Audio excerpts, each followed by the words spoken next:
Wow, what's going on here then? What's going on here? I did. What's going on here? I did. Hold on a sec. That's not good. Yeah. Why am I getting feedback? I did. Hold on a sec. Yeah. That's not good. Hey folks. Coming up in 15 minutes, people. I'm just testing some stuff. Coming up in clearly 15 minutes, people. I'm just testing some stuff. Coming up in clearly 15 minutes, people. I'm just testing some stuff. Oh yeah, guess what? So I need to work that out. I've got 15 minutes to do it. New system today. Yeah, going out through Restream to a whole bunch of networks. Hopefully, I don't know. I thought I'd start a bit earlier than normal to try and find out if it was working. And of course it isn't, at least so far as the audio is concerned, but that's probably my fault. So I shall see what I can do about that.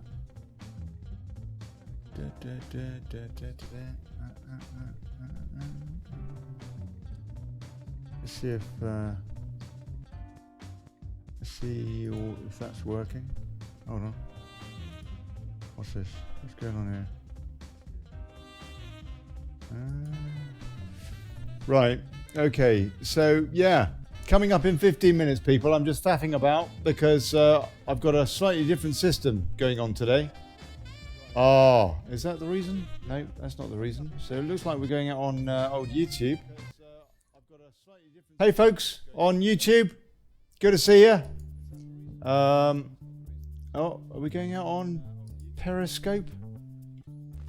Let's have a look. Have a look.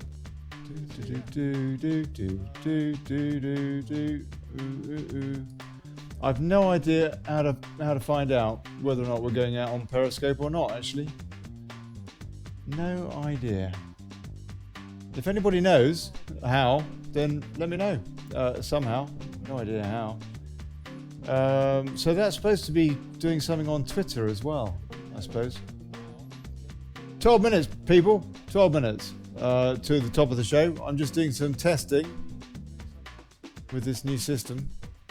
See if it works.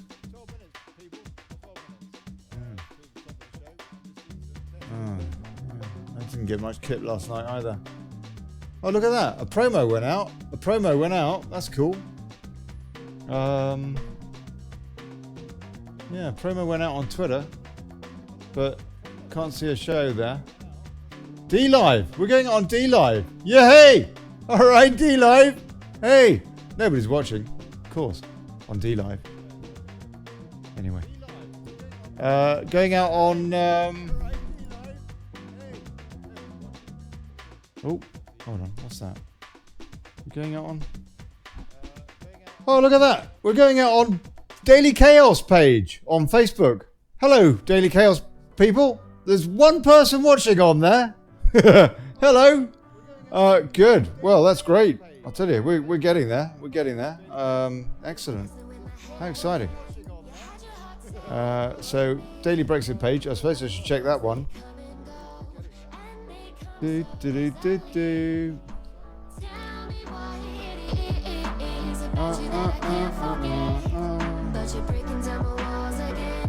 going out there.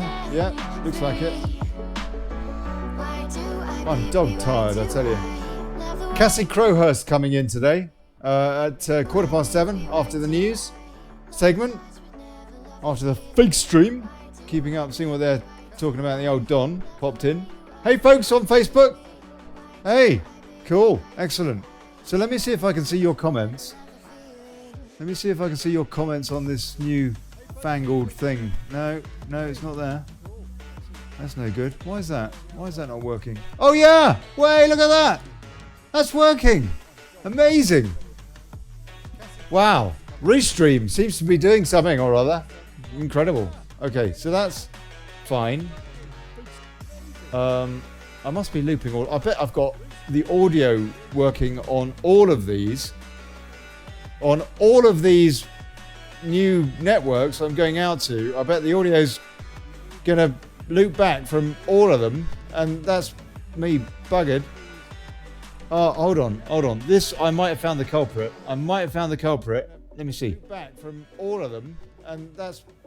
Yeah! Hey! All right, we're in business. Okay, it looks as though we're in business, people. 9 minutes. When I go out, you gotta know I'm all Wow, yours. got comments. Amazing. You start slurring your words. Tell me why you have to seem so distant when I'm holding you. Your fingertips are drifting away, and I fucking love how it hurts. Why do I, baby? Why do I love the way you always always leave me? Why do you? Why do I, baby? Why did we vote? Why did anybody vote for the Tory party? Why do I? That's all I want to know. Why do I love the way you always leave me? Why do I, baby? Why do I love the touch but never love the feeling? Why do I, baby? Why do I? Why do I, baby? I don't even met you. How should I know? Right, whoa. Love the touch but never love the feeling. Going up. Oh.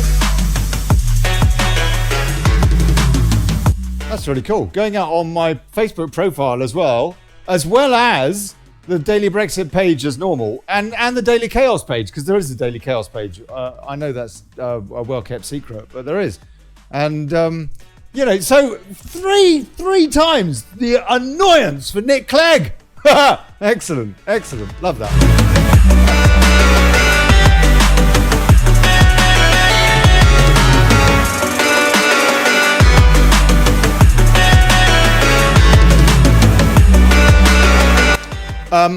Coming up in, 7 minutes and 10 seconds. Yeah, that's right. Sort of something like that. If you want to share it, well, I mean, maybe wait till the top of the hour or something. Yeah, that'd be great.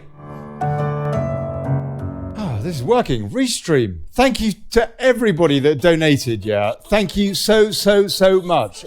Because this is brilliant. This is great. We're going to get the word out more and all that, and annoy more fascist social networks. Brilliant. Yeah, excellent. Cool. I mean, the only one actually that's probably really worth being on is DLive, but nobody watches it.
Hey Helen, I can see you on the stream feed thing on Restreams thing, which I haven't configured very well, but I mean, it's the first time I've used it. I didn't actually even test the system before the show, so it's working. But Helen, we got to do a show, yeah, about the NHS centres, yeah, the health centres, because that's all a bit cocked up, isn't it? Anyway, 4 minutes, people, 4.5 minutes. Right.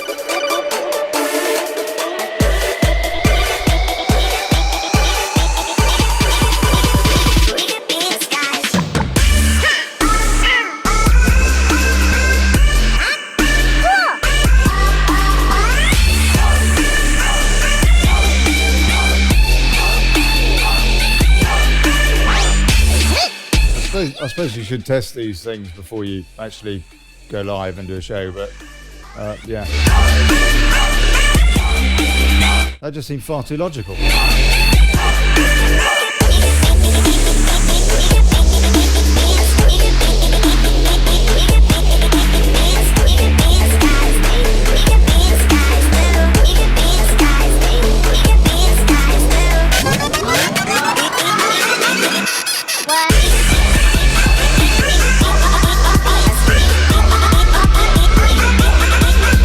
That's really cool to be able to put this out on my personal profile on Facebook as well as on the Daily Brexit page itself. That's very, very cool. That's cool because so many people that are subscribed never hear that the show's going on. They never get told, despite the fact they never get notifications, despite the fact they subscribe or like it or whatever. I'll tell you, it's a fascist bot, yeah? So this way, hopefully a few more people will.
So if I tap something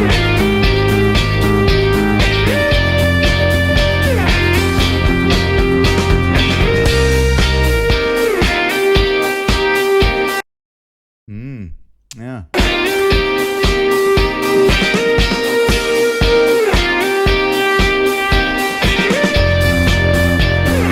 I don't know. I've got this new chat software thing that comes with Restream, which allows you to amalgamate all of the feeds, all of the comments into one place, so that I'm not chopping and changing between different browser tabs, which is using up RAM and goodness knows what as well.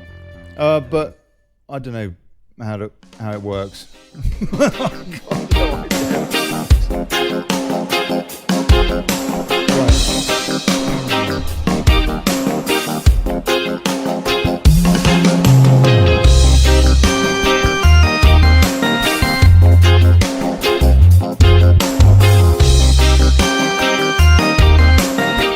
It is working though. There's stuff popping in. Now I can see Helen Smith there. Well, at least I'll be able to talk next week. Love L. Kiss, kiss, kiss. Proud Infidel says something, but the comment's not actually there, so there's obviously some sort of a glitch going on. Mike Lynn, what was the tune before the last one playing? It was Vidya Vidya Safari Fruits. Copyright free, Facebook. Copyright free, Nick Clegg.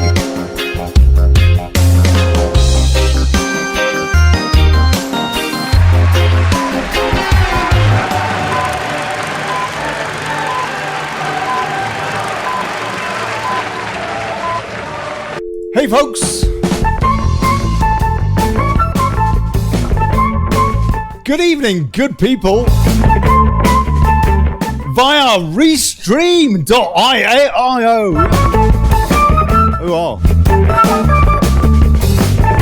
Welcome to the Daily Brexit. Holding democracy to account, fighting for self-determination, and exposing Sadiq Khan! Plutocracy, you know. I'm Olly Connelly. Thanks for turning up. Cool, I've got loads of comments. Hey, Charlotte, Gerald, Amanda, Stuart. Hey. Oh, and now Hair Force One. Hair Force One. Get it? Get it?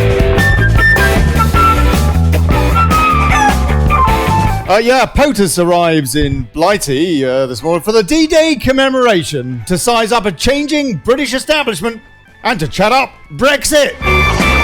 Which is more than that bloody government's doing. And Acti-Mum Cassie Crowhurst pops in at about 7:15 to help me tease fake Tories and libtards. Taking your calls and comments across multiple platforms for the first time today. So terribly exciting, mate. Taking your calls, Joe. Please help the show. PayPal.me/Brexit. Big cheers. Thank you. Thank you. A lot of folks did in the last couple of days, and I do appreciate that.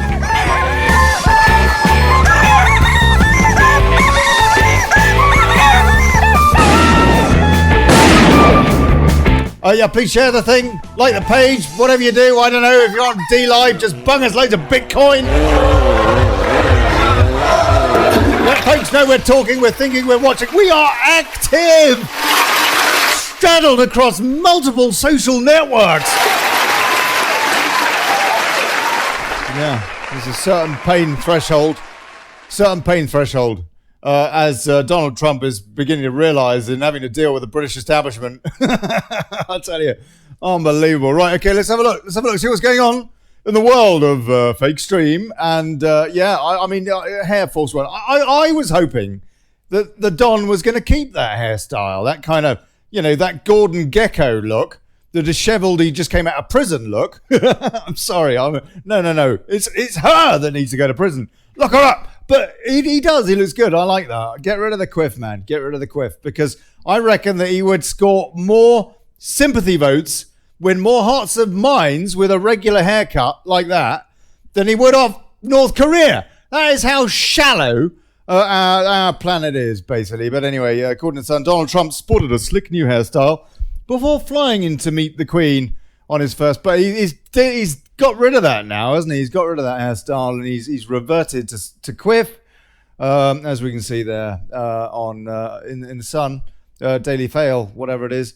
Yeah. So anyway, bugger that. I can't read. Hold on a sec. I'm a bit like I didn't get much kit last night. I was trying to get this thing working, and now when I try and scroll that, it's not scrolling at all. What's going? Oh, that's because it's an image file thing on Daily Fail. Right. Okay. Evening Standard, according to them, their top story, well, not quite, but nearest down, Donald Trump's car, the Beast, was spotted filling up with petrol on the Finchley Road ahead of his UK state visit. You be careful of those no-go areas, or you lose your tyres, Motorcart arrives at Trump's residence just a little while ago. I imagine he's now cozied up with Melania watching this show, probably. He might call in, you never know. But anyway, there you go. There's his motorcade. Look at the length of this thing. I mean, Struth. He's come over for the D-Day commemorations. He looks like he's going to launch the D-Day landings with all that lot. Unbelievable. Fleet of armoured vehicles were brought to the UK by, I don't know, must have brought them over on a great big plane. Anyway, there you go. That was these limos.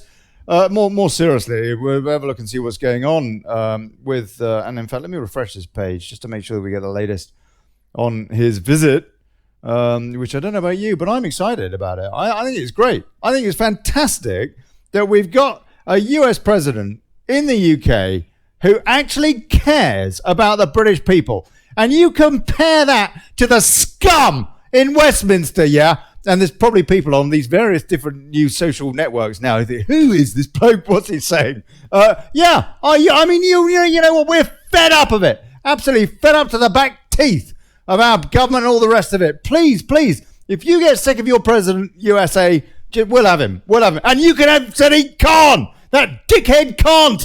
For crying out loud, we'll do a trade any day of the week. Donald Trump visit. Queen welcomes US president to Britain. Latest news, according to Buildergraph or whatever it is, Donald Trump arrives at Winfield House. We just saw that after tea with Prince Charles. It was probably, I don't know, leek tea or something. And the Duchess of Cornwall. US President meets Queen at Buckingham Palace and tours Westminster Abbey. You know what? We need to bury a few more of our political leaders in Westminster Abbey, don't we? Made Trump private meeting called off.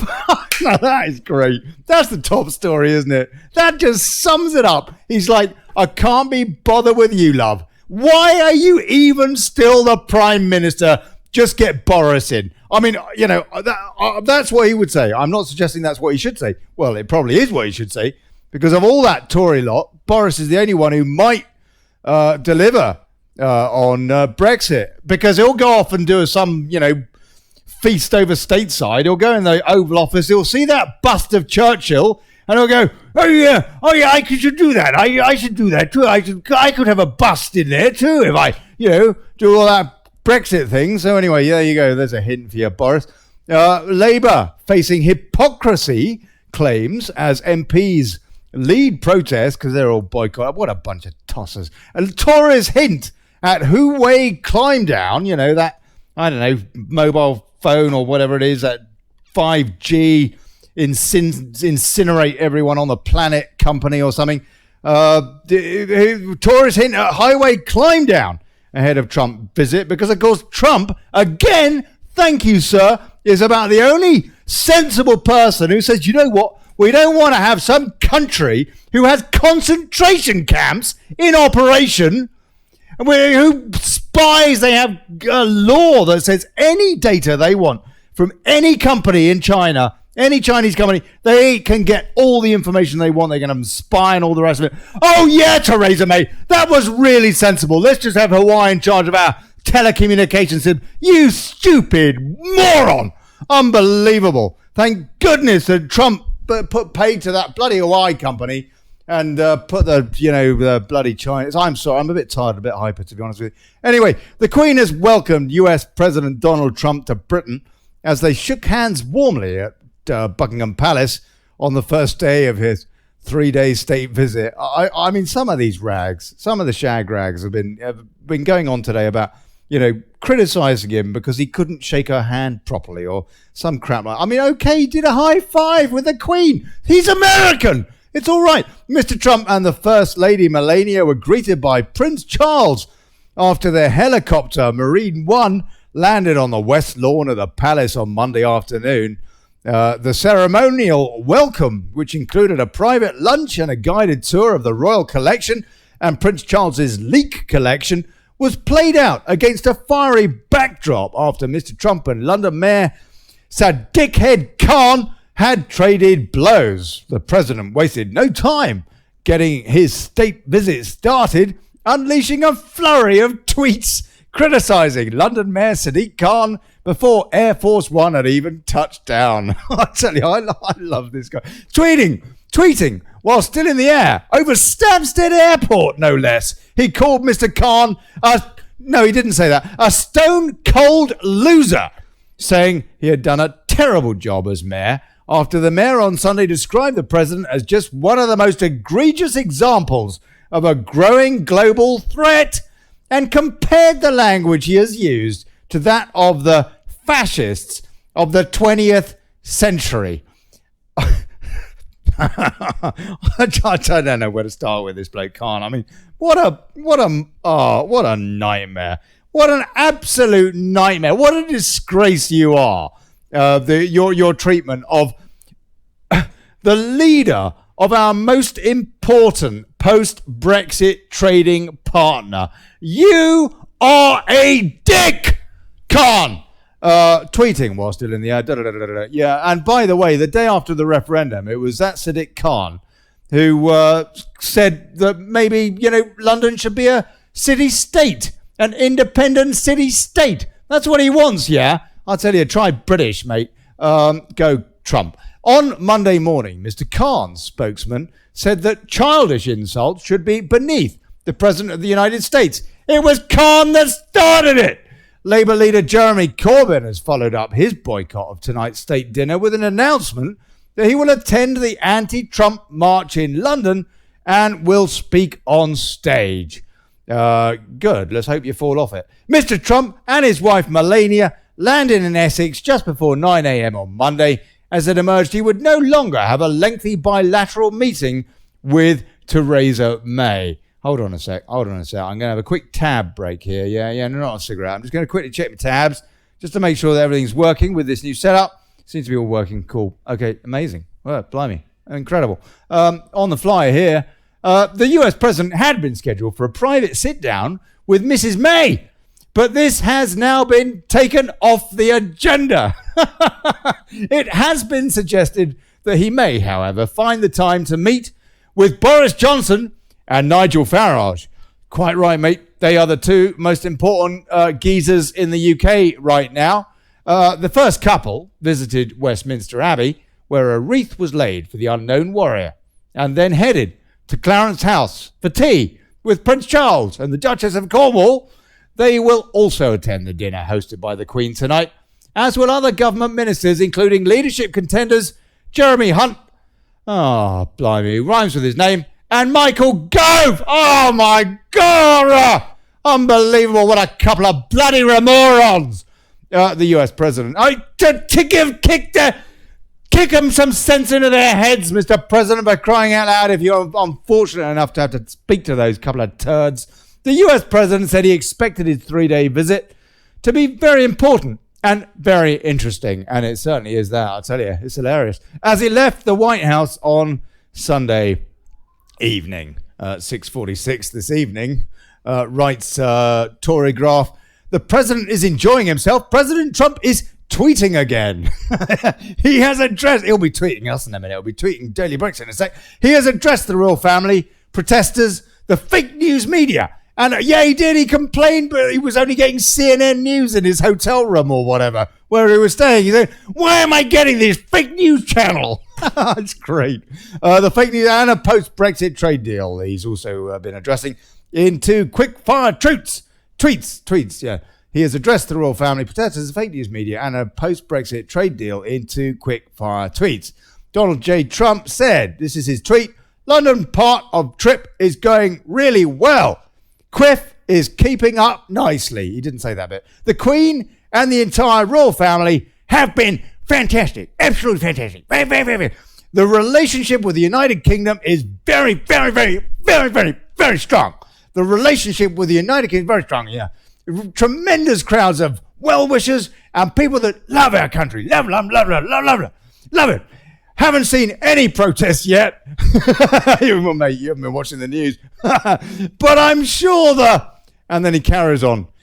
Fake news in another tweet. He's the only guy that can write a book out of tweets.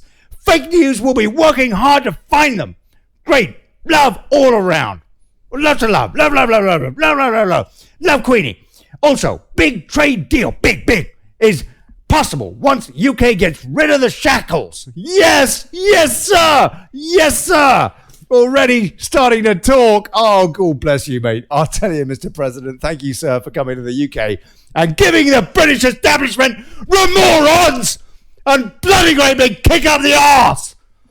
Oh, unbelievable. Okay, it shouldn't be necessary, should it? It shouldn't be necessary. We're about to celebrate the D-Day commemoration, yeah? Our fallen D-Day. The United States fallen, Canadian, from all over the world, all over the Commonwealth, people from all over the world that fell on those beaches.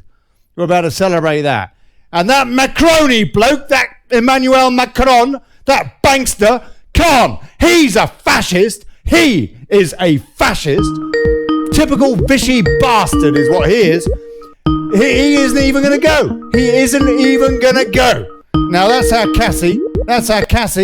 Hold on a sec. Hello. Cassie. Hello, Cassie Crowhurst. Good evening. You just saved me from a heart attack. How are you? Hello. I can't see you. Oh, that's all right. You don't need to see me, but I need to see you. We need to see you. Now, let me just sort something out. Hold on a sec. This is newfangled everything here. Got all sorts of stuff going on, and I just want to see if I can pull you in here. Hold on. Here we go. Is that yes? Oh, that's nice. That's great. Excellent. Oh, you're lovely. You got it in then, Johnny. Oh no. Hold on a sec. I've got feedback. Have you got a tab open on whatnot on your browser? Hold on. Let me close it down. Oh yeah. Well, did you just mute it? You are on my browser. Oh. Oh, I can hear the feedback too. I haven't got an app. That's all right. Hold on. I'm just trying to get this in the right position. Blimey. Right. Daily Chaos, people. Yes. So basically, I'll tell you, just doing a bit of news about old Trump. It is his visit. I'll tell you, it's hilarious. The reaction. Are we live? Yeah, we are. But we have got. Oh, maybe it's me. Hold on. No. That isn't me. It can't be. Right. I can hear the feedback. Yeah. I think so. You haven't got any browser window open. Daily Brexit show. You haven't got it in the background. No. Hold on. We might be able to do this on my phone. Yeah. Would you try? Okay. Yeah. Try calling me on your phone, Cassie. Because this is going through the internet. It's a browser. Oh. I'll call back. Lovely. Thank you, Cassie. Thank you. God bless you. Right. Okay. Good. Oh, okay. While she's gone, we can talk behind her back. Right. Okay. So the plan for this evening, in around 20 minutes, Donald Trump and his wife will travel to Buckingham Palace for the state banquet hosted by the Queen, and they'll be eating pig and a big porcine pig. And David Cameron's going to do the hors d'oeuvre. No, I'm only joking. Right. God knows what to do to that pig. Cassie, good evening. Oh, hold on. I've got to go in settings now. Oh no, hold on. 2-6. What? Oh, yeah, okay. Yeah, we still have feedback there. Oh no, I just cut off. I'm a bit tired. She'll probably call back. I hope she calls back. So let's have a quick check, just to see where we're going out, just out of interest, because it's the first time I've used this system going out on Restream, and it's all very, very new. 300 shows or something like that I've done, but it's the first time I've bothered to go out sort of more widely than just, fascist bot. And hold on a sec. Here we go. Here's Cassie again. Right. Hey, Cassie. Hello. Okay. Oh. No, there's feedback. There's still feedback. Now, hold on a sec. That might be me. Let me see if I can do something about this. I've got the old mixer here. Have you had your dinner? Yes. I'm already comfortable. Cup of tea. There you go. Ready. I think I've got rid of it. Hello. Yeah, and you've got the kids to bed and all that. I can still hear the feedback. Oh, it might go. Hopefully it'll go. There's a bit of a delay, I think. I think, yeah, good. Anyway, yeah, she had domestics to sort out. That's why she's late. I mean, anyway. Right, good. Fantastic. Excellent. I'll sort out your picture in a minute. I'm just going to finish off a bit of what's going on with the Trumpster, because it's so entertaining. It is so entertaining. Anyway, yeah. They will have a formal group photograph this evening, and then the speeches will commence at around 7:20. Earlier, a pizza delivery driver was spotted at the gates of Buckingham Palace. I tell you, this is high-profile journalism from Torygraph, isn't it? But waiting reporters were assured that the food was for security staff rather than royalty. No, for crying out loud. Okay. Now they're criticising what he eats. Protesters gathering outside Buckingham Palace. The secrets to the first couple's grooming routines. Jeremy Corbyn to attend Okay, so that idiot. Labour leader Jeremy Corbyn has followed up his boycott of tonight's state dinner with an announcement that he will attend the anti-Trump march in London and will speak on stage. This comes after Dickhead Khan and President Trump traded blows on Twitter about the London mayor's record on crime in the capital. That's right. I tell you be careful of the beast. You'll find it on bricks in the morning. They'll have the wheels. They'll have the lot. Trump called Khan a stone-cold loser who should focus on crime in London, not me. Well said, sir. Time to relax. Apparently he had a bit of a siesta. Good for him. The first pictures inside Clarence's house when he was, talking about leaks with the Prince of Wales. There you go. That's their coverage. On Tory Bilderberg, whatever it is, Bildergraph. And but he did lay a wreath at the tomb of the unknown warrior in London. President Ruth, according to Breitbart, who covered a rather more appropriate side to the president's visit, actually. One would think, considering that he's here to commemorate D-Day. President Donald Trump laid a wreath at and prayed over the interred remains of an unknown combatant of the Great War of 1914-1918 on Monday morning during a visit to Westminster Abbey on his state visit to the United Kingdom. And we shall be interring the current Prime Minister there shortly alongside. But yeah, okay, so no, but that was okay. So there we go. That's what he did. And now, just a bit of an aside, briefly, before we have a bit of a chat, Cassie and me. I just want to cover this because it was pretty inevitable, but it has happened. According to the evening George Osborne's political pulpit standard, Tory leadership contest, May abandons attempts to pass Brexit legislation before she leaves office. Theresa May has abandoned attempts to pass Brexit legislation before she leaves office, Downing Street admitted today. The Prime Minister intended to stage a make-or-break Commons vote on her withdrawal agreement bill this week. That would have been, I don't know, the Cortina Mark IV or something, in the hope of salvaging her deal. However, her official spokesman told reporters, "I think we have to reflect that the situation has now changed. I am not anticipating anything this week." Mrs. May was forced by Tory MPs to bring forward her resignation date. Her spokesman said no deal preparations were continuing, but added she set out in her statement outside Number 10 that it is a matter of deep regret for her that she has not been able to secure the passage of the withdrawal agreement, but it will now be for someone else to take that forward. Downing Street also wants the leadership gone.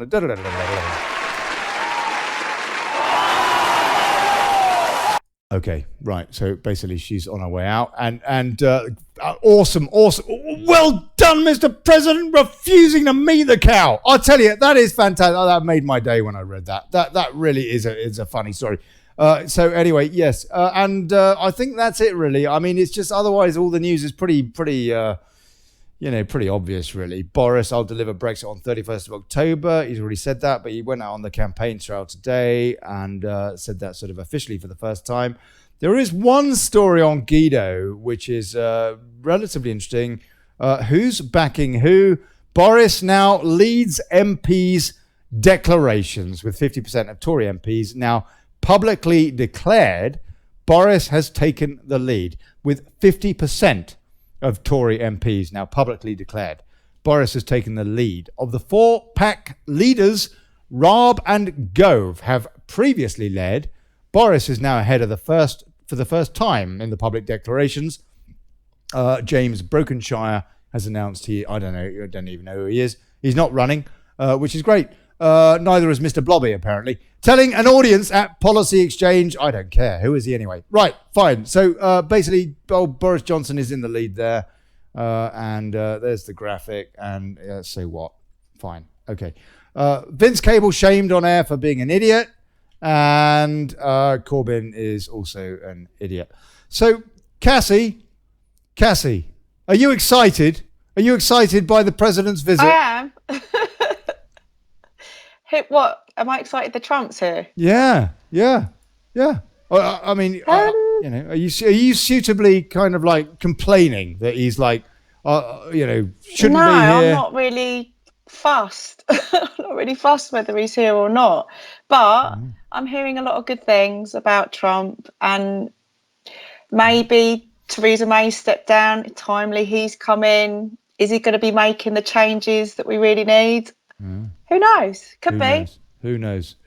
Yeah. Are you getting feedback, Ollie? Because I'm getting really bad feedback. Oh, no, are you?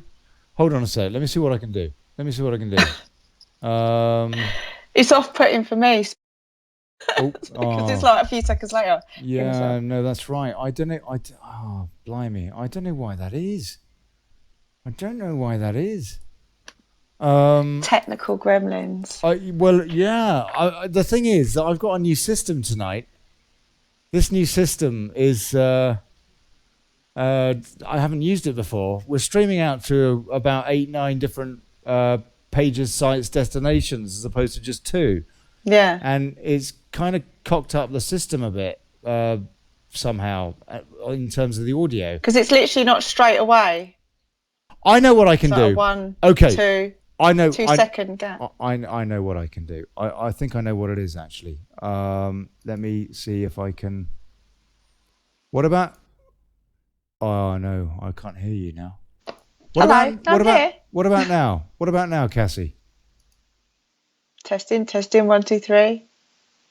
It's gone. Yeah, there we I feel go. sane. The voices in my head have gone. Oh yeah, go on. Excellent. Excellent. Brilliant. Okay. All right. Okay. Yeah, that's good because I know where that was then. That's interesting. I've got a new bit of a system going on there as well, and we've also got a new thing here with this big chat thing. But I don't know. Oh, Can I call you back and be on my? Oh, don't worry about it. No, go on. Yeah, you can. You want to be on your machine? Yeah, of course. Give us a bell straight back. That's fine. No worries. Yeah, because it's otherwise I'm holding the phone. It's easier how I've got it set up. Okay, yeah, 2 seconds. I'll call you back. Too, and you'll get radiation and goodness knows what else. Give us a shout straight back. Lovely. And I'll take a few comments. And I can't take them from that chat window because I mean, look at that. It just doesn't really work properly. I need to fine tune this stuff. But anyway, let's see what people are saying. Bilderberg Boris, no surprise he's leading, says Sherry Arnott. Yeah, you got a point, Sherry. I mean, the only thing about Boris, it seems to me that there's hope there, is the fact that he's got this kind of Churchill complex, you know? I mean, with a bit of luck, he'll just think, you know, oh yeah, this is a great opportunity to, you know, to do the old Churchill thing, and you know, maybe he'll go for that and want the glory, but I don't know. Cassie, good comment there from somebody. I mean, a lot of people, including me, by the way, are worried about this Boris bloke, who is the leading contender after all.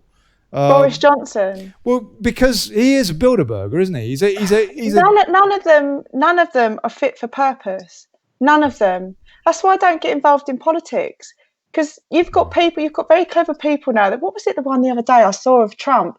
And my comment was, someone's actually taken the time and found all these videos of Trump saying, and it's really hilarious, it's no one knows more about engineering than I do. No one knows more about NASA than I do. No one knows. And it's the same with the one that's going around about the politicians with the whole Brexit thing. This is our final vote. This is our final vote. There's never going to be a vote like this. It's just lies. All they do, politicians, is lie. Yeah, no, you're not. Yeah, they lie. Tell me what they've actually done for us. What has the government, these people who are supposed to represent the people, what have they actually done? Is it not constantly, though, the lesser of the evils? I mean, the way I look at it, so far as Trump's concerned, say, and let me just first of all say, I think it is ridiculous for anybody by default to trust any politician, full stop. Just doesn't make any sense whatsoever. We should be too long in the tooth by now. But on the other hand, so far as the Trumpster's concerned, he does say the right things about the EU, and he does say the right things about Brexit. And if Clinton had won, I mean, it would just be completely different. We would be nowhere near to Brexit. Yeah, they're more on the dark side. They're more on the dark side. I don't know, Trump. I guess Trump's a bit of a wild card, is he not? He is, yeah. He's a wild card and he's a businessman. I made a comment earlier on someone's videos. He's a capitalist, so he's very business savvy. Because ultimately that's pretty much what government and the state is about. It's whenever you hear them, is it not? Whenever you hear politicians talk, it's always about the greater good for the country, the economy, the greater good for the economy. How's business doing? They determine how well we're doing off the back of business. But then what that does is that breeds a capitalistic, power-hungry thing. When we're supposed to be, what is it, the fifth richest country? Yet we've got 4 million people, 4 million children in food poverty. We've got food banks on the rise. That's right. How is that? How can you measure the economy when the people are suffering? Yeah, I completely agree with you. This is the mindset that runs everything. And how can you have politicians that of conflicts of interest with businesses that are involved in, like Theresa May's husband? He's got shares in G4S. He's got shares in the hemp. Is it medical marijuana? The biggest plot of land in British Sugar. That's what she needs. Is a good spliff. I agree with you. People don't represent us, do they? They don't. They don't represent the people. It's like all the wealth seems to be in the UK now. Seems to be in the City of London. Well, the City of London isn't anything to do with our country. The City of London is its own own thing. It's got its own police, it's its own laws. That's why the banking's there. It's its own little this little mafia central headquarters of the biggest Ponzi, the biggest scam that's taking place, that has pretty much enslaved the world through fiat currency and bits of paper that only has value because what we perceive from it. Yeah, she's right. She's right. How did you get into all this? When I first knew you, Cassie, you did that interview, or rather, you ran that piece about John Wedger. Yeah, my infamous. I call it my infamous. Oh, hold on a sec. No, I've only just mentioned John Wedger, and she's breaking up. Nick, go away. GCHQ, bugger off. No, that was amazing, and I'll tell you what, it won my heart. Seeing that, I thought that was incredible. I'd never heard of this guy, John Wedger. I haven't. He's been on the show a couple of times since, and I've got a lot of time for him. The things he says are absolutely amazing. But what you did to make that, send that viral, was amazing. How did you get involved in all this activism lark? With all these people, yeah. Okay, so my journey, it was shortly after I kind of woke up and I was looking at all this stuff on the internet, and I come across, it was the British Constitutional Group. So Brian Garish, Justin Walker, all that lot, the British Constitutional Group. And they had a big venue. It was the Moo. I think it was up in Nottingham. So I went there and I got connected with this lady who's very high profile, and a very high profile case, and I sort of got in contact with her, and then that's how I met the British Constitutional Group. And the new Chartist movement that they tried to launch, we wanted to get some backing, so they wanted guest speakers covering different topics. So there was a lady who was an expert on geoengineering. Brian Garish was giving his accounts of what's happening. Right. We had ex-military, I can't remember the gentleman's name, he was explaining what was happening in the military side of things. And then John Wedger was someone else who came to give his testimony of what was happening in the police, because all the bad things, all the corruption, it's faceted in everything. Everything's corrupt. And yeah, he gave his testimony, and I recorded all the audio for all these guest speakers. And because of my videos that I do, I was vlogging at that time, and I came on and I mentioned about him, and I was a little bit hesitant to say something because I kind of knew it was big information. And people on my feed were going, "Oh, you should show it." And that's why you see, if you've seen the video at the beginning, I say I wasn't going to play it, but I'm going to play it. And just something overcame me. Just, I need to get this out. And I wasn't I thought, right, I'm going to play it. So that's what I did. I played the audio from my laptop of his testimony, but then you're seeing me giving sort of like what you're doing. You're going through, and there's me in this passion, outraged of. I think that's why it got so much attention, because I think people could relate. I weren't acting, I wasn't reporting. It was just me playing it and then being really passionate about it. But it just flew. It went viral. It went viral in days, and I deleted that copy. It got taken. It's on another web page. It's on the YouTube, and then I got heavily attacked off the back of it, because there was certain this is hardcore information that I was giving out, and it just gained so much traction. Talking about the depth of the paedophile problem in the UK and how the far-reaching aspects of it through all aspects of society, but right, VIP and all the rest of it as well. But Cassie, your appeal doing that was, as you say, the fact that you are a regular mum, and just to hear this from somebody who, the average regular mum in the UK, we had a bit of a chat earlier, didn't we? And the average regular mum in the UK, no disrespect to them, but they're completely brainwashed by the BBC and put in their place by these condescending elites that want people just to be, too busy with the kids and working, of course, because you got to be working these days. Because I mean, you can't actually have one parent looking after. But this is the thing, Olly. I had time on my hands. I had my you broke through that. She's dangerous. You're dangerous, Cassie. Who? God, Who you are. Chole.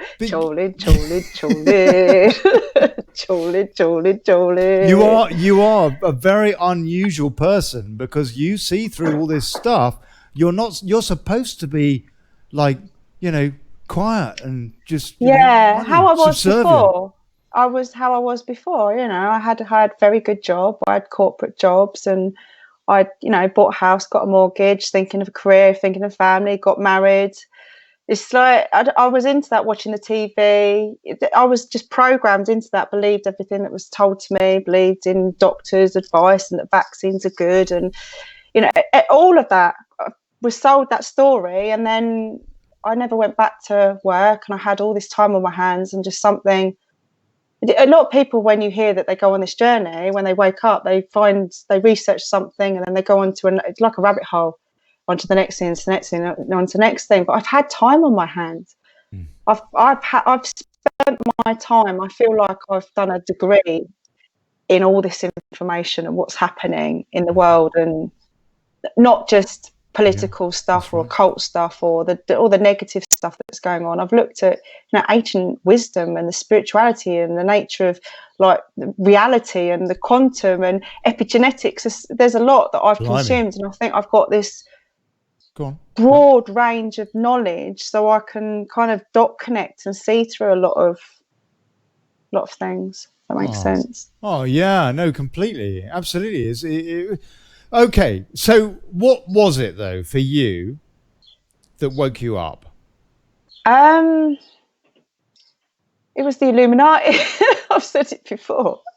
Googling, I just typed it in. You'd heard all these things, and then you stumble across different. I think it was the NASA War document. I stumbled across that, and then you'd find out about the Georgia Guidestones, and then you start looking into 9/11, and just your journeys just start. At one point in my journey, I got so fascinated with watching. They call them TV goons, so the TV licensing people knocking at doors, or bailiffs knocking at doors, and then I stumbled across. Oh God, what's his name? John Harris. Yeah, John Harris. And then that woke me up to all of that kind of information, and then understanding how we've got law, and then we've got legislation, and how we're run by maritime, and that's all. It's all to do with the law of the land, the law of the sea, not the law of the land, and how language has been corrupted. But then when you look at there's so many things that you start to look at. But ultimately, what's really happening when you see all this information? We've effectively been enslaved. We've got a banking system that has controlled the money supply, and in this world, we have to trade. We do commerce. We need bits of paper to play in this realm. Do we not? Yeah.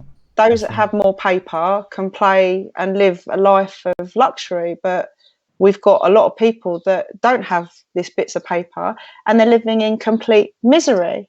That's right. It makes no sense when you understand all this. It all comes back to enslavement and corruption, and it's to do with the birth certificate. We've been enslaved by the birth bond, which ties into the banking families, and you only have to look at.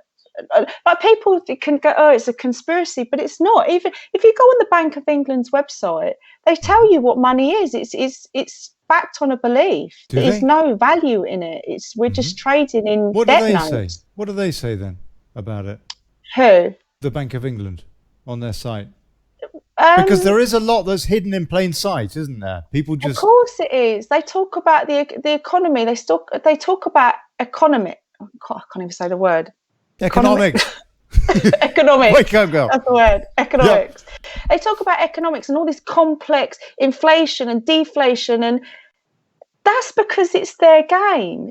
This banking system has been rigged to work like that, to make it so bloody confusing. Why are we not taught about this stuff at school? Why are we not taught about taxation? Why are we not taught about how money works? Why are we not taught this? because they don't want us understanding it. They just want us. We're that mind controlled that we walk around with a note, the bank note that clearly states on it, "I promise to pay the bearer on demand." It's an IOU. It's a debt note. It says it right there.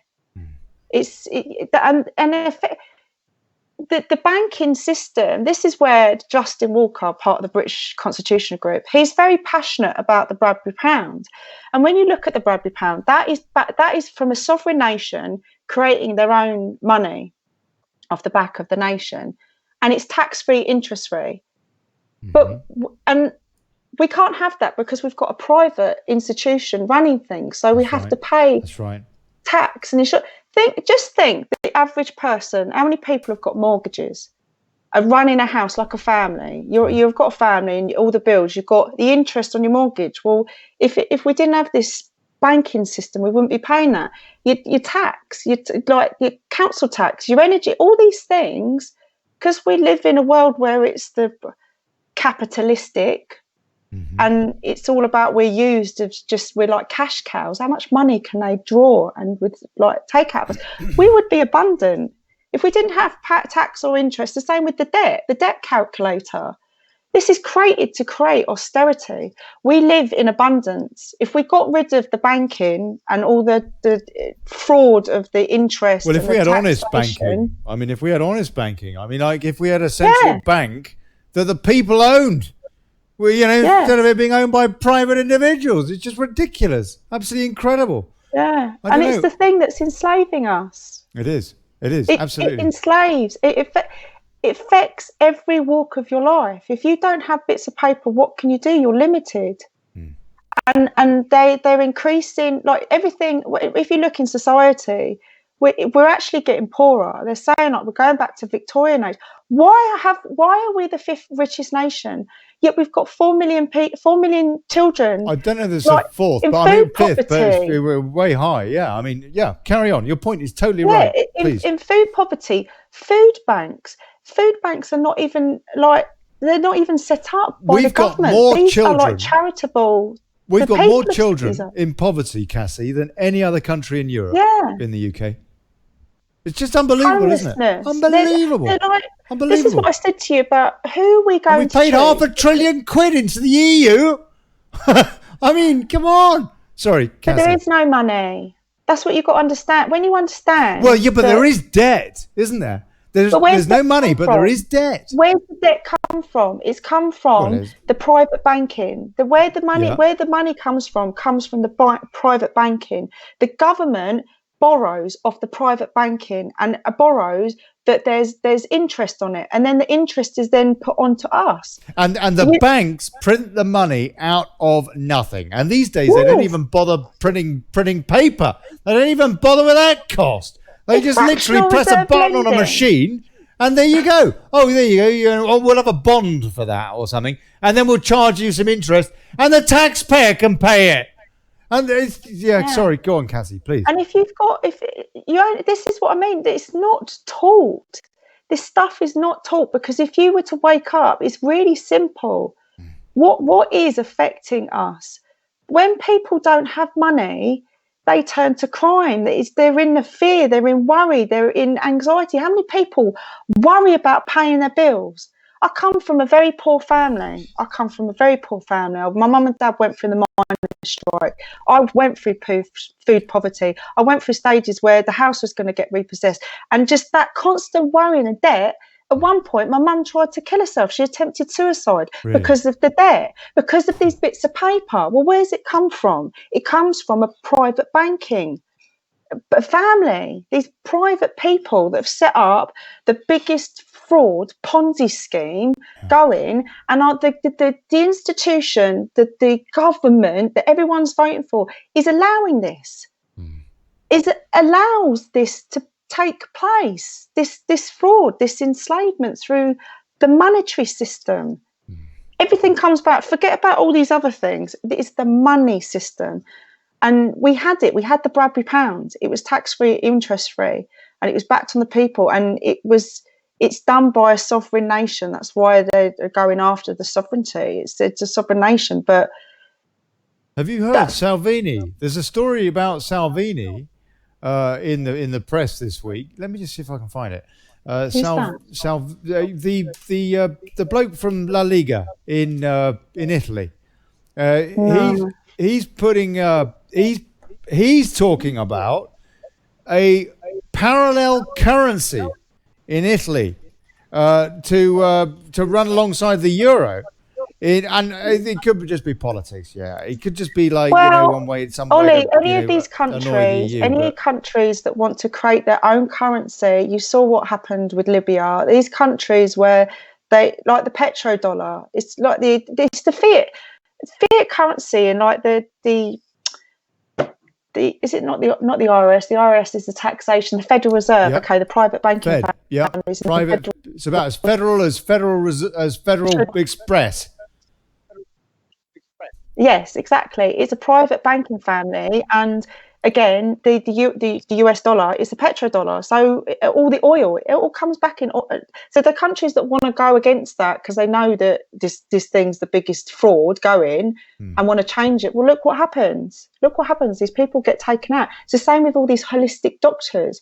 What, we over 100 now in America? Holistic doctors who want to go the alternative route, and they get whacked. I've started in the CBD business. I just spoke to my colleague. Facebook have shut her page down for mentioning CBD and sleep today. Is that not fascism? Burning Nazis. I'm sorry, you got censored today. No, a friend that's in the same business, because she did a video on her page. She mentioned CBD and she mentioned about sleeping. Cannabis oil. CBD oil is derived from the hemp plant, industrial hemp. It's not medical. It's not medical. It's hemp. It's a supplement. Okay. It's used for to cure cancer and stuff like that. And she did a piece on that, and she got. No, she said about a caramel. Well, these caramels have got the CBD in them, and when you have them, they can alleviate. They're good. There's so many limitations of what you can and cannot say. But she told me today, Facebook have removed her page because of that. Because it's alternative. CBD is exploding because people are starting to wake up that Big Pharma is just it's makers of poison, side effects. You can't patent nature, and people are becoming more and more aware of the benefits of this plant. It's a plant, hemp. Yeah. Hemp could eradicate everything. It replaces everything. Food, fuel, clothing. You can build with it. It does everything you want. I can't take these climate lot seriously until they start talking about hemp and the use of hemp. Extinction Rebellion. Yeah, well, all of them. I mean, those people are just naive. But it's the people at the top that are, for example, at Bilderberg going on right now, or maybe it's finished today or something. Yeah. Bilderberg, one on their agenda is the climate again. The climate. When they start talking about the use of hemp for packaging, for insulation, as an alternative, Henry Ford built cars out of it. Yeah, we've had cars on water and everything, but they don't, because big business wants to, still keep polluting the planet and all the rest of it. Yeah. Sorry, carry on, Cassie. But you're absolutely right. You're absolutely right. It's about the money. It's about the money. It's the same with people's health. There's Big Pharma. Yes. There's no money in people being healthy. We are just a commodity. Right. We are like stock to them.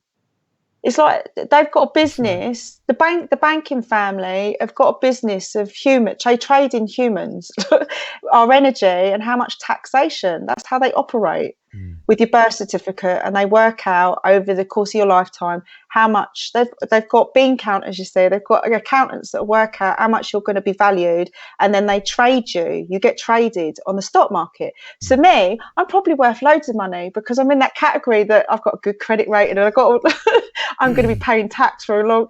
It's done like that. They trade. That's how they've traded off us. So it's all about the money. And until that changes, until that monetary mindset changes and the capitalistic mindset changes, we'll still continue to have these problems, because we could have an earth that was abundant in hemp, and we would not be paying. Think if we didn't pay tax and national insurance, how much better off, how much more spendable income would you have in your pocket?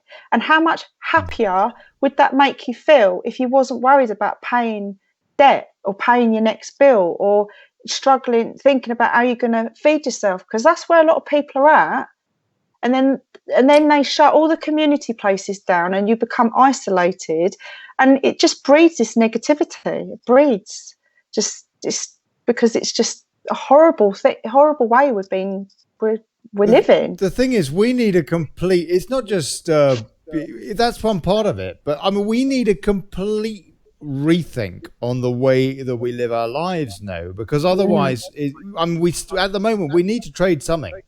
The problem we have with currency, as you say, it's a fiat currency.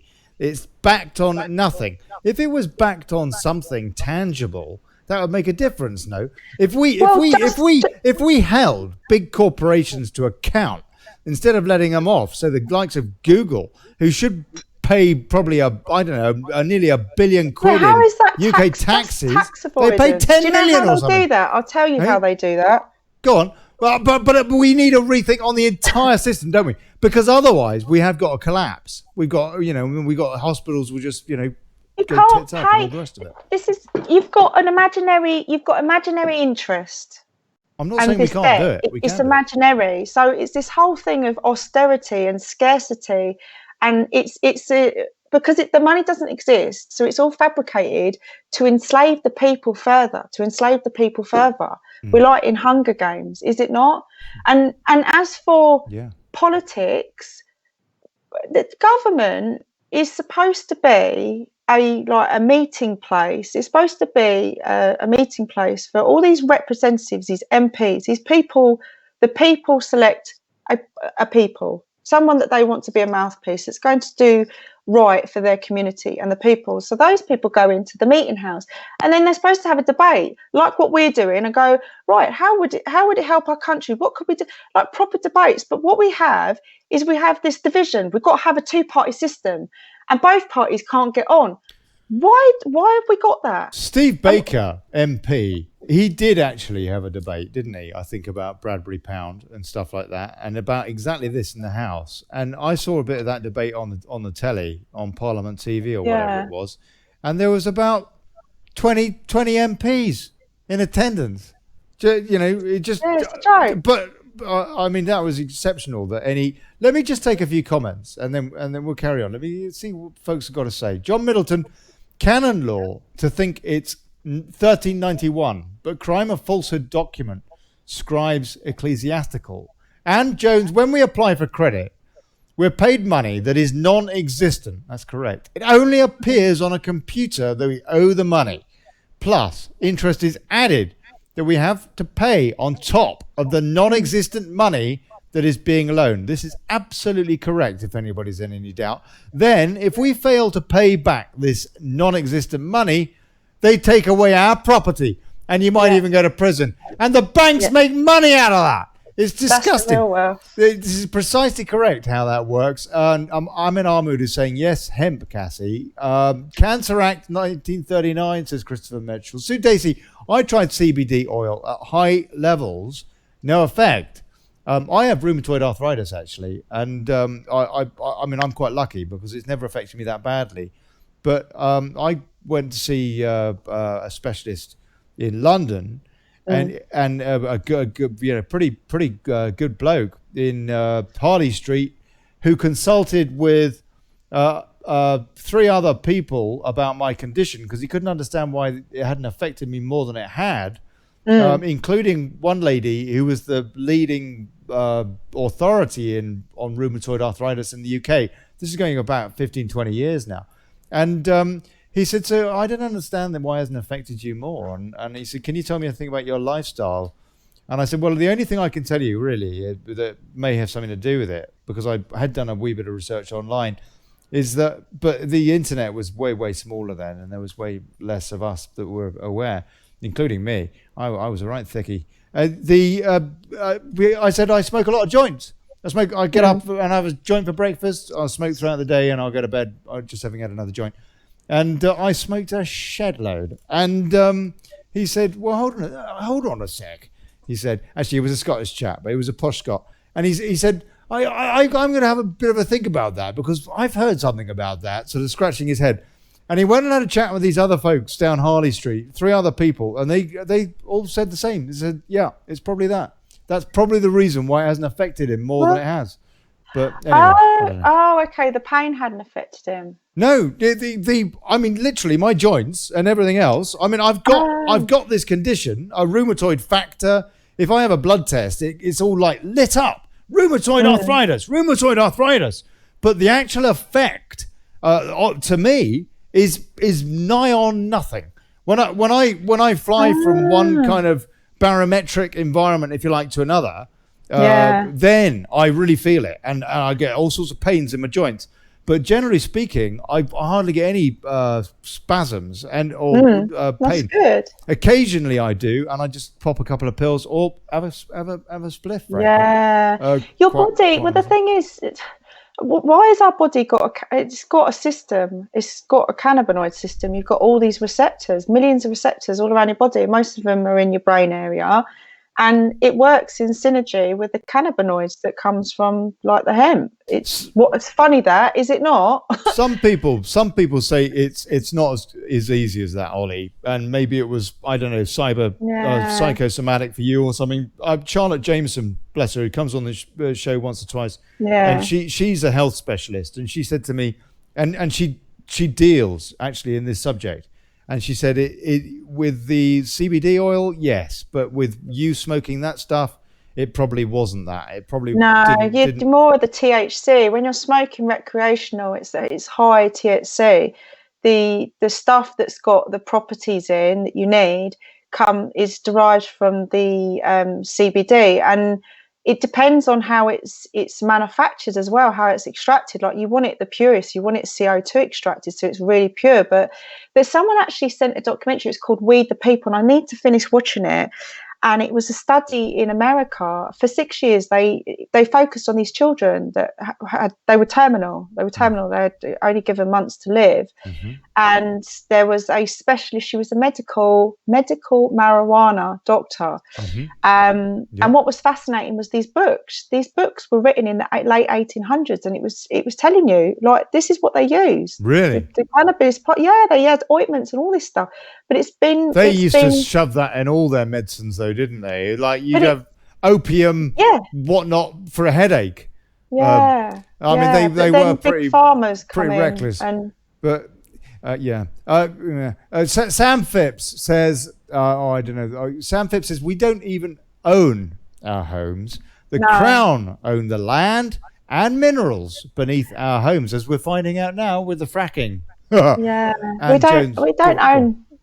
How can you be a homeowner if you miss like 3 payments and the bank says I'm having that? That's right. Because you didn't pay me back the fictional money that we.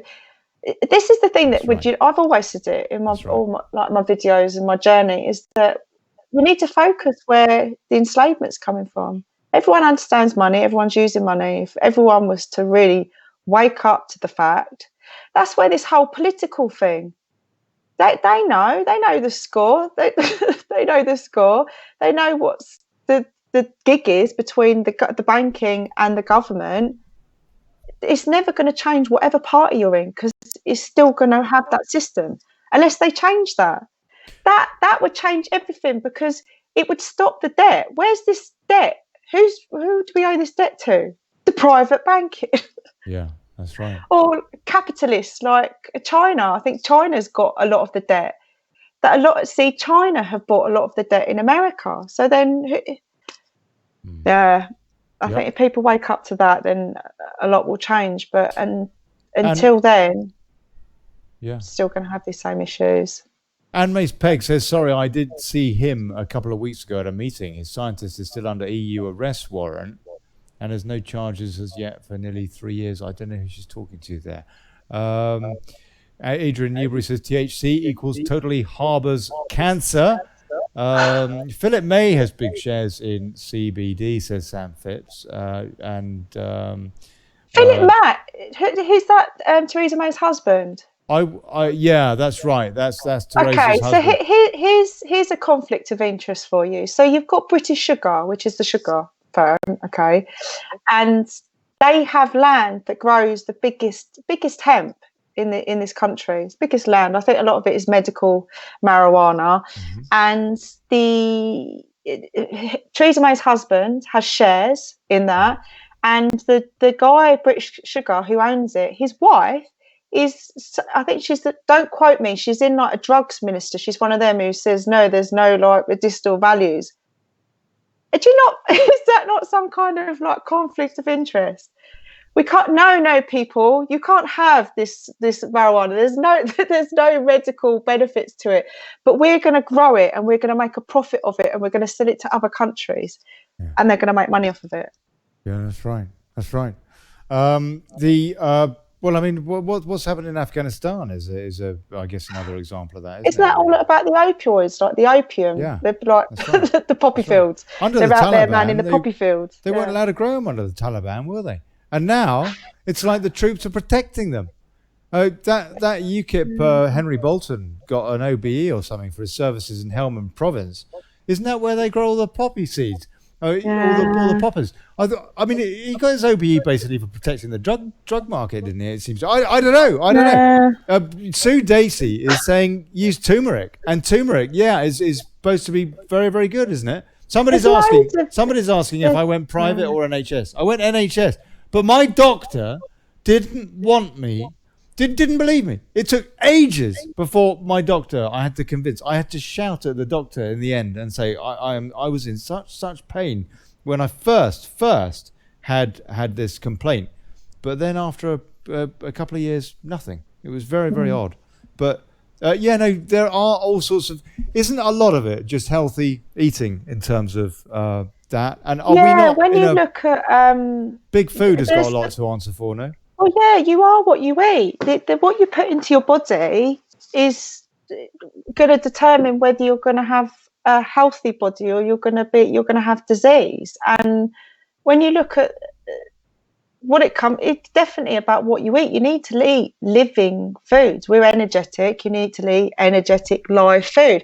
I thought about it today. Like I went to the supermarket to pick up a prescription, so I'm down the vitamins. There's all the vitamins. I'm thinking, all of that's synthetic anyway. But if we had the food that was giving us the nutrients, and forget the insidious sides of what's happening, like with glyphosate and the poisoning and the additives, just the simple fact of how they over rotate the food, they over produce because there's more people to provide for, so things are picked before they're ripe, so that's robbing all the nutrients, so that's going to have an effect on our health. Yes. And it's also thinking, if you look at the work of like Bruce Lipton, he's done stuff about epigenetics and done experiments of separating the DNA, and the different environments have a different effect, and it's the same strands of DNA. So what he's saying is the environment you're in, your thoughts that you're in, have an effect on us. So if we're talking about like the government and this oppression and the austerity and the worrying and the stress, violence, knife crime, like people with machetes. Oh, am I going to get this? How do I pay to? It's just, it puts you in a state of fear. And when you're in a state of fear, your body shoots cortisol, which lowers your immune system. So it's no wonder disease is on the rise. It isn't. It completely makes sense that it's so. Do you think? What sort of level of hope do you have about people waking up and us seeing some sort of tangible change? I think more people now are really starting to wake up. I think. What about your friends around you, your circle of friends? Well, my circle of friends are the people that I've built connections now from doing what I'm doing, because they're the only people. Your friends before, when you started waking up, what do they still talk to you, or have any of them woken up? No, they don't want to entertain it because they're so conditioned. People that are still, because they're scared of the truth. It's very fearful. Or they're in denial. Very, very fearful. Why would you want to? My other half always says it. I've seen what it's done to you. Why do I want to accept that? Why do you want to accept that there's people that are doing these things? It's most people, humans and human nature. But when you do, Cassie, you're free, aren't you? I bet you feel like a free person now. I mean, you're still a debt slave, but in terms of your No. mind, do you not feel free? Do you not? I feel free in the sense that I know who I am. I've reclaimed who that, and I stand in that. I'm very deeply spiritual, and I know that I'm a sovereign, divine, spiritual soul here in this physical realm, and I stand rightfully in that. But I'm still in this reality, Yes. and well and truly awake to. It's So- just evil. It's just evil. The It is. people that are got control. It's just evil of what's happening, not just the people but the earth, how we're just degrading and poisoning the earth, and how we treat animals, and just it's just not nice to be awake to really what's going on. Even like the simple thing of NASA gets 50 million a day to investigate and look at stuff out there, yet the earth that we're on, we've got 65 million people that haven't even got access to fresh water. I'd have to find the quote, how many people die of starvation every single day.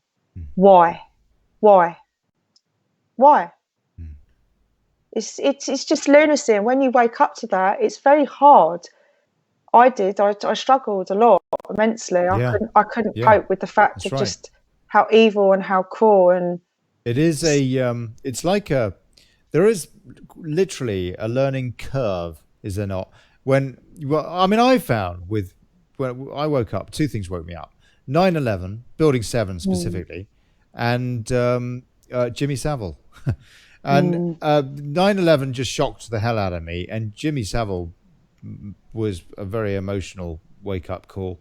Realizing that basically the world is run by a bunch of pedos or weirdos and so very, very sick people and psychos, but for me, and I think for everybody now, there's this kind of a curve, this awareness curve, and you kind of go down. I found it very, very depressing. I was pretty. My father died as well at the time, so it wasn't very nice.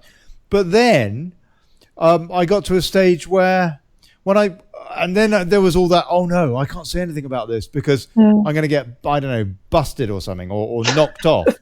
And then I got rid of that about 10 years ago, I suppose, I think it was, or 7, 8 years ago, something like that. And I started, for example, I opened up my Facebook timeline to public, and I said, you know what, I'm not going to just discuss this with pretty much the only person who I could discuss it with, which is my old mate Piers, who comes on this show. He's a very esoteric bloke himself, Cassie, and very, very into all of this. He taught me all about the Anunnaki and all that stuff.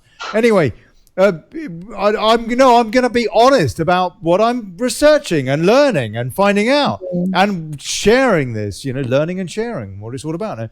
And when I started doing that, after about a year or two of doing that, then I found it a lot easier to take where we are. And I have found that the more I've been able to discuss this, and this show has helped, it's been a huge therapy for me personally, I have to say.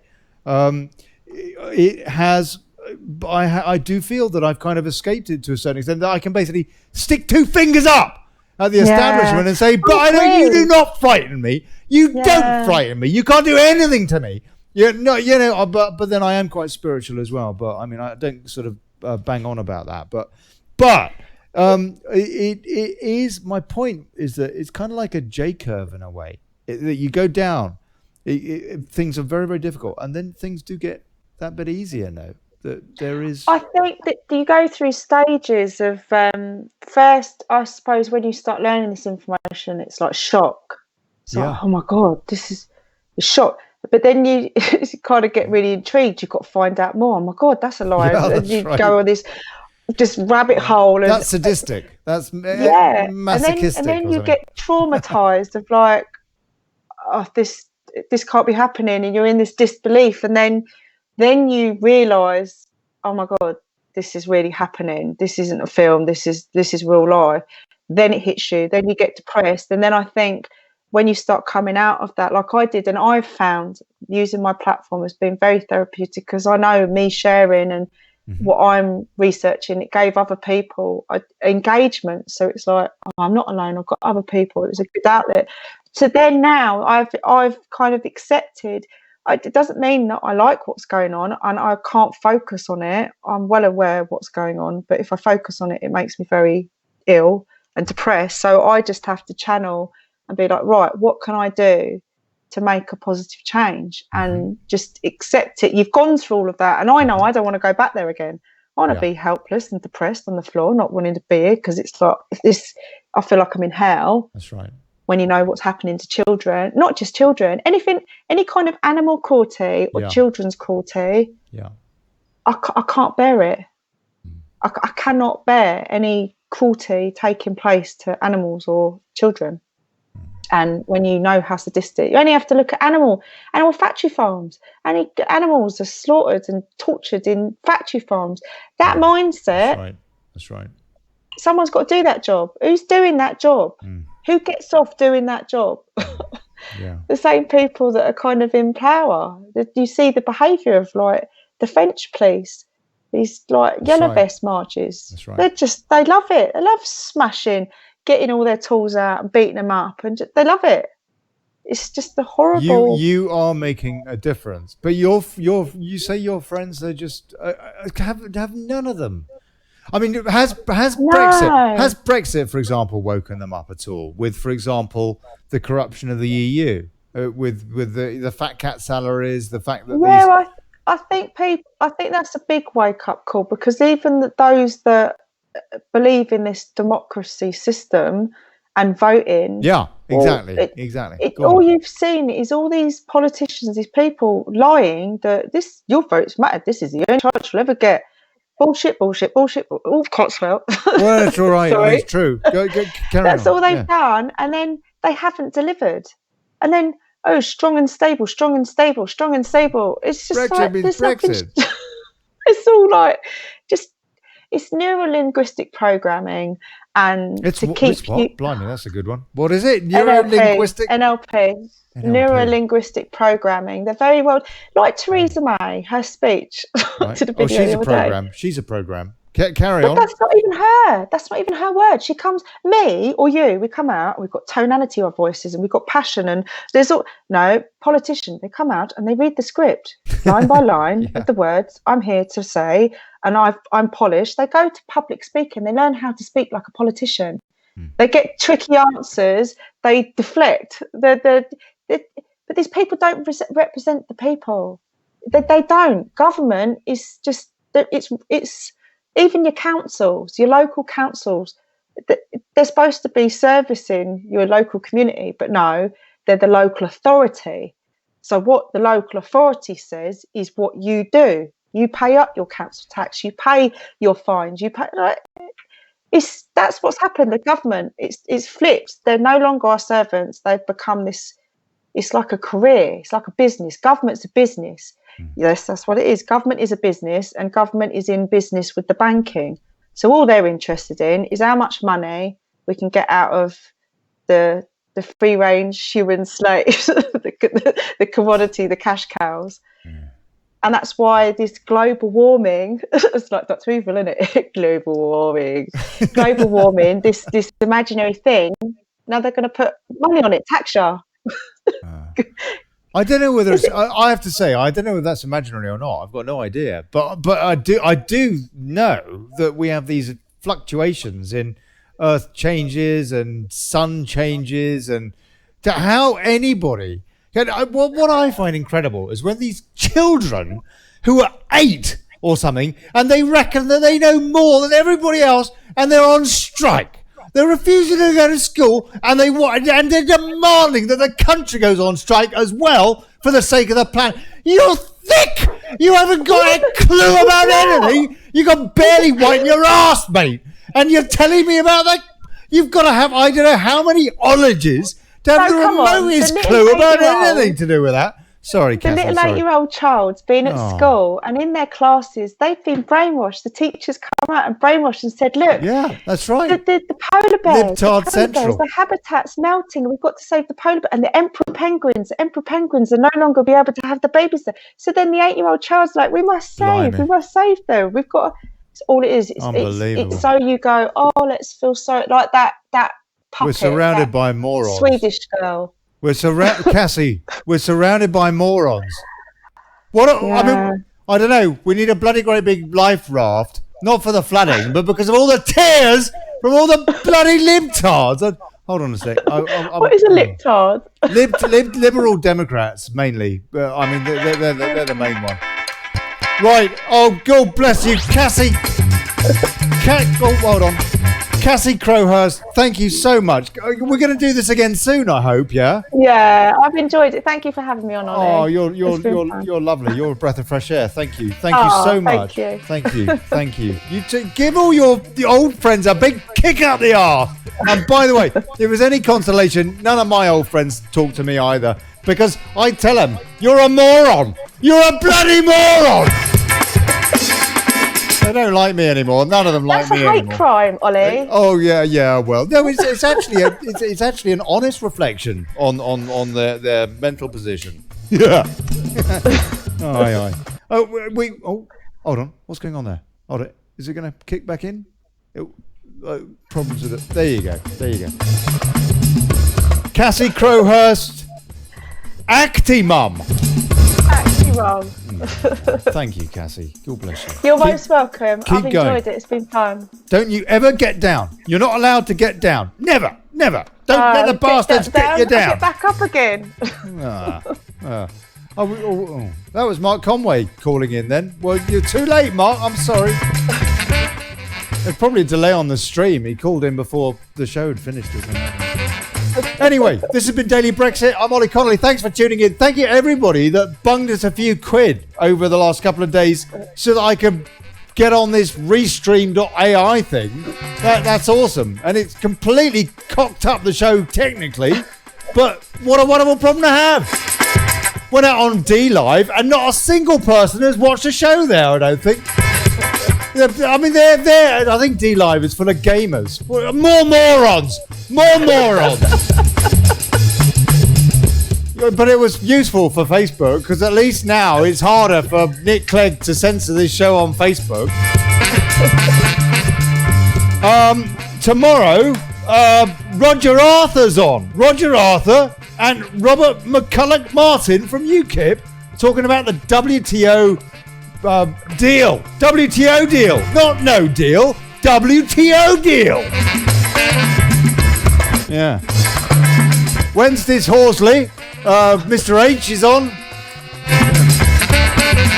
And then Dan McDevitt on Thursday. Yes. Veterans. Soldier F, all that. Soldier A to Z, actually. God bless him. And that's D-Day. That is D-Day, the actual commemoration Thursday. So, yeah. Respectful show. I promise. That's it. God bless you. See you tomorrow, 7 o'clock. Ciao, ciao.